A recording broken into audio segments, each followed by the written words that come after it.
cahaya Quran lebih kentara dari semua cahaya yang ada.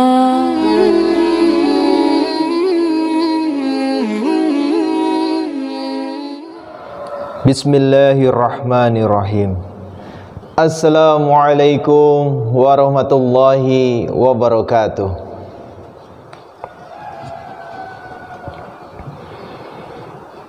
A'udzu billahi minasy syaithanir rajim. Hatta idza jaa amruna wa farattan nuru qulnah mil fiha min kullin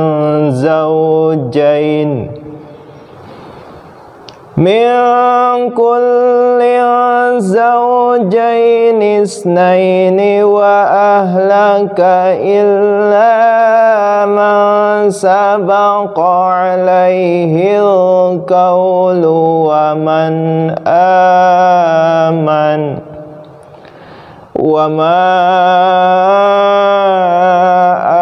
amana ma'ahu illa qalil. Aku berlindung kepada Allah dari godaan syaitan yang terkutuk, hingga ketika datang perintah kami dan berpancaranlah sumber-sumber mata air bumi. Kami berfirman, naikkanlah ke atas bahtera itu dua dari setiap jenis, jantan dan betina, dan keluarga engkau, kecuali mereka yang keputusannya telah ditetapkan dan mereka yang telah beriman. Dan tiada yang beriman kepadanya melainkan sedikit. Tafsir nomor 1315. Banjir besar bukan saja disebabkan oleh tersemburnya air dari sumber-sumber mata air, tetapi seperti jelas dari surah ke-54 ayat 12 sampai 13, penyebab yang sesungguhnya ialah merekahnya awan.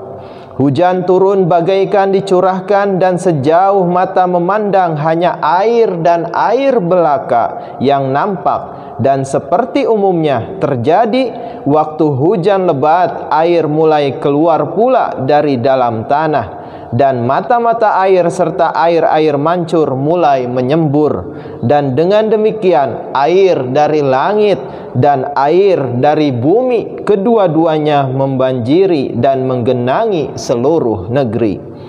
Nabi Nuh alaihissalam tinggal di negeri dengan pegunungan yang terdapat banyak sekali mata air. Catatan kaki di ayat ke-41. Di sini maksudnya bukan pasangan semua jenis binatang. Perahu tidak mungkin dapat memuat semua binatang. Maksudnya ialah binatang-binatang yang diperlukan manusia diambil berpasang-pasangan. Tafsir nomor 1316. Kata-kata dari setiap jenis di sini tidak berarti semua binatang, melainkan hanya seluruh jenis yang diperlukan oleh Nabi Nuh alaihi salam. Bahtera itu pasti tidak cukup besar untuk memuat segala macam binatang di dunia. Tambahan kata dua pun menunjukkan bahwa binatang yang dibawa hanya sebanyak yang benar-benar diperlukan. Wa qala rkabu fiha bismillahi majreha wa mursaha inna rabbi laghafurur rahim. Dan ia berkata, naiklah ke atasnya dengan nama Allah pada waktu berlayar dan berlabuhnya. Sesungguhnya Tuhanku Maha Pengampun, Maha Penyayang. Wahiya tajri bihim fi maujin kal jibal ونادى نوح ابنه وكان في معزل يا بني اركب معنا ولا تكن مع الكافرين.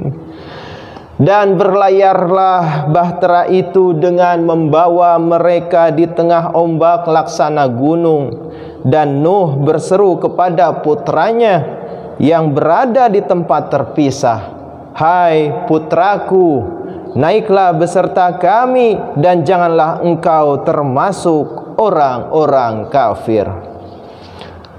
Qala sa'awi ila jabali ya'simuni minal ma'i qala la 'asimal yawma min amrillahi illa man rahim wa hala bainahumal mawju fakana minal mughraqin. Ia menjawab, "Aku akan mencari perlindungan ke sebuah gunung yang akan menyelamatkanku dari air itu." Berkatalah ia, Nuh, "Tiada tempat berlindung pada hari ini bagi seorang pun dari keputusan Allah, kecuali bagi orang yang Dia kasihani."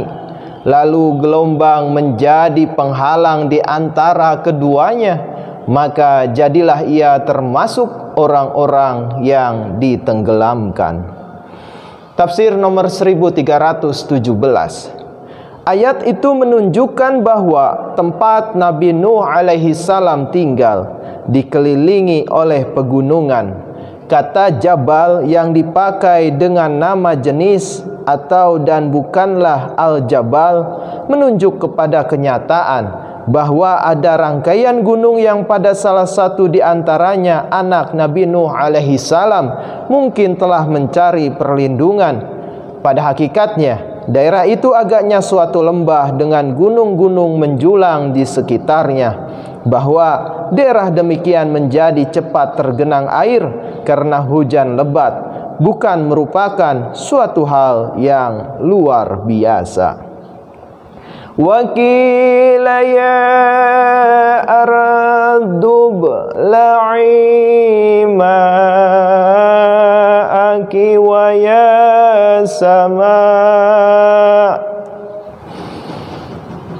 ya sama'u aqli'i wa ghidhal ma'u wa qudiyal amru wastawat 'alal judi wa qila bu'dan lil qaumidz zalimin. Dan difirmankan, "Hai bumi, telanlah airmu, dan hai langit, hentikanlah hujan." Maka disurutkanlah air dan selesailah perintah itu. Dan bahtera itu pun berlabuh di atas al-judi, dan dikatakan, "Kebinasaanlah bagi orang-orang aniaya." Tafsir nomor 1317a. Pegunungan Al-Judi menurut Yaqut Al-Hamwi merupakan rangkaian gunung pada sebelah timur sungai Tigris atau Dajlah di provinsi Mosul atau Mu'jam. Menurut Saleh, Al-Judi adalah salah sebuah dari gunung-gunung yang di selatan memisahkan Armenia dari Mesopotamia dan dari bagian Assyria yang didiami oleh kaum Kurdi, yang darinya gunung itu memperoleh nama Kardu atau Gardu, tetapi orang-orang Yunani mengubahnya menjadi Gordioi. Riwayat menyatakan bahwa bahtera itu telah terdampar dan bersarang di gunung itu tentu sangat tua. karena hal itu merupakan riwayat turun-temurun kaum Chaldea sendiri. Reruntuhan bahtera itu dapat disaksikan di sana di zaman Epipanius, dan kepada kita diceritakan bahwa Kaisar Heraklius berangkat dari kota Tamanin ke Gunung Al-Judi dan mengunjungi tempat bahtera itu. Di sana dahulu ada pula sebuah biara terkenal yang disebut Biara Bahtera. Di atas salah sebuah dari pegunungan itu, kaum Nestoria lazim merayakan hari raya di tempat yang menurut perkiraan mereka bahtera itu berlabuh. Tetapi pada tahun 776 Masehi, biara itu hancur karena petir. Judi adalah gugusan gunung tinggi di distrik Bohtam, kira-kira 25 mil di timur laut Jazirah. Ibnu Umar pada posisi 37 derajat 30 lintang utara. Judi mendapat kemasyhuran itu dari sejarah Mesopotamia yang disebut sebagai tempat di mana bahtera itu telah bersandar dan bukan gunung Ararat.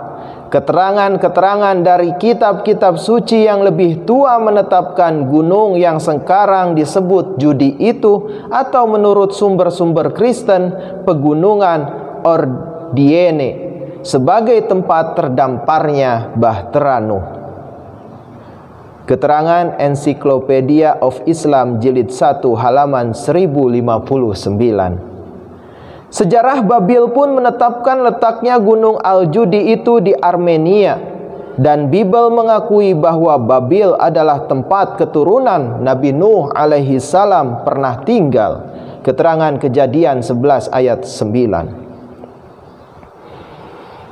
وَنَادَى نُوحٌ رَبَّهُ فَقَالَ رَبِّ إِنَّ ابْنِي مِنْ أَهْلِي وَإِنَّ وَعْدَكَ الْحَقُّ وَأَنْتَ أَحْكَمُ الْحَاكِمِينَ. Dan Nuh berseru kepada Tuhannya dan berkata, "Ya Tuhanku, sesungguhnya putraku termasuk keluargaku, dan sesungguhnya janji Engkau benar, dan Engkau adalah hakim yang paling adil di antara sekalian hakim." Alhamdulillahirabbil alamin. Jazakumullah ahsanal jaza. Wassalamualaikum warahmatullahi wabarakatuh.